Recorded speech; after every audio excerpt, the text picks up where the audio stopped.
An 8-month nationwide survey by the Maendeleo ya Wanaume on domestic abuse and violence against men established that 48% of married men in Kenya were battered by their wives every day. This kind of domestic brutality that they go through include battering, pushing, slapping, hitting, throwing objects, forcing or slamming the door. The percentage translates to approximately 1.5 million men who yield to beatings by their spouses. The survey conducted in 40 districts and reveals that Central Province is a notorious zone where up to 72% of the cases were reported, a view that has elicited sharp reactions. Wewe umeenda ukachagua limama biba. Wewe mwenyewe ni mdogo. Litakozaje kuchapa? Siwezi kubali mama anichape kwa nyumba. Lakini ikifika mahali semekana atanipiga, tutajua vile nitadilu na yeye.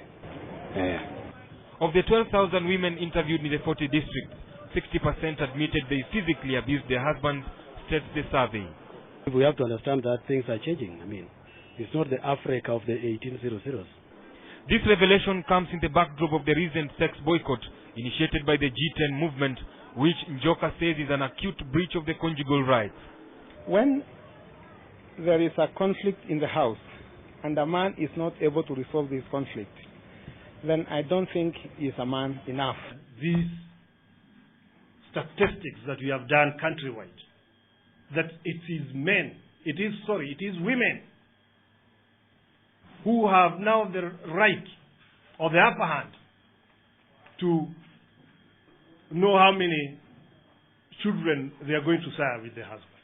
The survey also indicates that the most affected victims are religious leaders, doctors, lawyers, and politicians. According to the survey conducted by the Maendeleo ya Wanaume, it is apparent that more than 50% of the married men suffer in silence.